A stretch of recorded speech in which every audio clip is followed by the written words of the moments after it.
കണ്ണൂർ സർവകലാശാലയിൽ സ്ഥിരം VC നിയമനത്തിൽ സെനറ്റ് പ്രതിനിധിയെ നിശ്ചയിച്ചത് വിവാദത്തിലായിരിക്കുന്നു.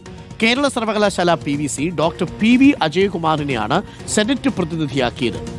KK ശൈലജ MLA ആണ് അജയകുമാറിന്റെ പേര് നിശ്ചയിച്ചത്. വിവാദമായ ചിന്താ ജെറോമിന്റെ വാഴക്കുല PhDക്ക് മേൽനോട്ടം വഹിച്ച സൂപ്പർവൈസർ കൂടിയാണ് അജയകുമാർ. ഗോപാൽ ശീലാസനിലുണ്ട്. ഗോപാൽ, എന്താണ് പുതിയ വിവാദം? Good morning. Good morning doctor Arun.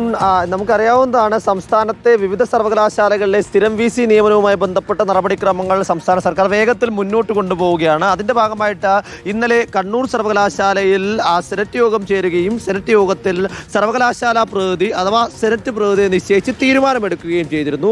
Kerala സർവകലാശാലയുടെ മുൻ പ്രോ വൈസ് ചാൻസലറായിരുന്ന ഡോക്ടർ PP അജയകുമാറിനെയാണ് സെനറ്റ് യോഗം സർവകലാശാലയുടെ സ്ഥിരം VC നിയമനത്തിലേക്കുള്ള സെനറ്റ് അംഗമായി അല്ലെങ്കിൽ സെനറ്റ് പ്രതിനിധിയായി നിശ്ചയിച്ചു നൽകിയത്. എന്നാൽ ആ തീരുമാനത്തിനെതിരെ ഇപ്പോൾ രംഗത്ത് വന്നിരിക്കുകയാണ് UDFന്റെ സെനറ്റ് അംഗങ്ങൾ. അതിന് കാരണം മുൻപ് നമുക്കറിയാവുന്നതാണ്, കേരള സർവകലാശാലയിൽ വിവാദമായ ഒരു പ്രബന്ധമുണ്ടായിരുന്നു. ചിന്താ ജെറോമിന്റെ വാഴക്കുലയുമായി ബന്ധപ്പെട്ട ആ പ്രബന്ധം വലിയ ചർച്ചയും വലിയ കോലാഹലവും ഒക്കെ അന്ന് ഉണ്ടാക്കിയിരുന്നു. ആ പ്രബന്ധത്തിന് മേൽനോട്ടം വഹിച്ച വ്യക്തിയാണ് ഈ ഡോക്ടർ PP അജയകുമാർ. ഈ അജയകുമാറിനെ നിശ്ചയിച്ചത് സർവകലാശാലയ്ക്ക് അപമാനമാണ് എന്നാരോപിച്ചാണ് ഇപ്പോൾ UDFന്റെ സെനറ്റേഴ്സ് ഫോറം രംഗത്ത് വന്നിരിക്കുന്നത്.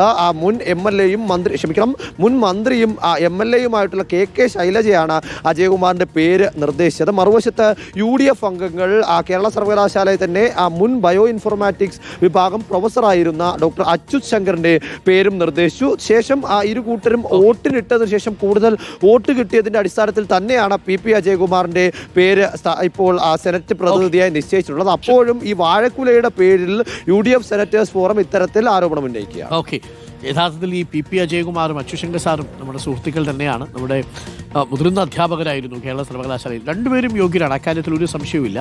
അപ്പോൾ വോട്ട് കൂടുതൽ കിട്ടിയത് PP അജയകുമാറാണ്. PP അജയകുമാറിൻ്റെ സൂപ്പർവിഷനിലാണ് ചിന്താ ജെറോമിൻ്റെ ഒരു PhD വന്നത്. ആ വാഴക്കുല എന്ന് പറയുന്ന PhDയിൽ ചില പ്രശ്നങ്ങൾ ഉള്ളതായിട്ട് ചില ആളുകൾ ചൂണ്ടിക്കാണിച്ചിരുന്നു. പക്ഷേ അതിൻ്റെ പേരിൽ PP അജയകുമാറിന് ആജീവനാന്ത വിലക്കൊന്നും കൊടുക്കാൻ പറ്റില്ലല്ലോ. അദ്ദേഹം മികച്ച അധ്യാപകനാണെന്ന കാര്യത്തിൽ സംശയമില്ല. അവിടെ കേരള സർവകലാശാലയുടെ പ്രോ വൈസ് ചാൻസലറായിരുന്നു. പിന്നീട് അദ്ദേഹം അവിടുത്തെ അധ്യാപകരുടെ ട്രെയിനിങ് നടത്തുന്ന സ്ഥാപനത്തിൻ്റെ മേധാവിയായി. അദ്ദേഹം പ്രൊഫസറാണ്. അദ്ദേഹത്തിന് സ്വാഭാവികമായിട്ടും സർവകലാശാല നിർദ്ദേശിക്കുന്നതിൽ സാങ്കേതികമായ ഒരു തടസ്സവുമില്ല.